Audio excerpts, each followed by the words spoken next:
Včera u opštini Kula otrimani lokalni vyberanki na ktorých za nové zvolanje Skupštini opštini, ktorú tvoria 37 odborníky, hlasalo okolo 50% vkupnoho čísla upisanih vyberačoh.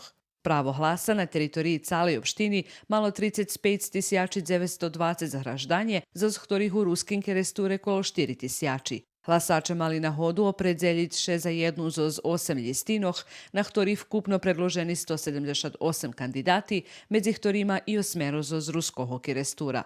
Najvecej glasi dostala ljestina číslo 1 Aleksandar Vučić, pretože Ljubime Kulu, ktorá zo 60% glasoh u novim zvolanju Skupštini opštini dostala 26 mandati. Ovo je zaista istorijski moment za Kulu, istorijski moment za SNS. Ovaj isti tim ili malo izmenjen tim je pre 2 godine osvojio 42%, a sada je na 60%.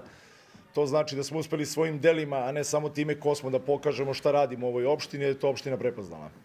Druga po šore Socialistična partija Srbiji z skoro 11% glasoh, ktorá bude mať 5 mandati. Grupa Hraždanoh, kritična masa, osvojila kolo 9% glasoh i 4 mandati, a cenzus prešla i ljestina Ruh za obnovu Kraljevini Srbiji, ktorá zo skoro 6% bude mať 2 mandati u novim zvolanju Skupštini opštini Kula.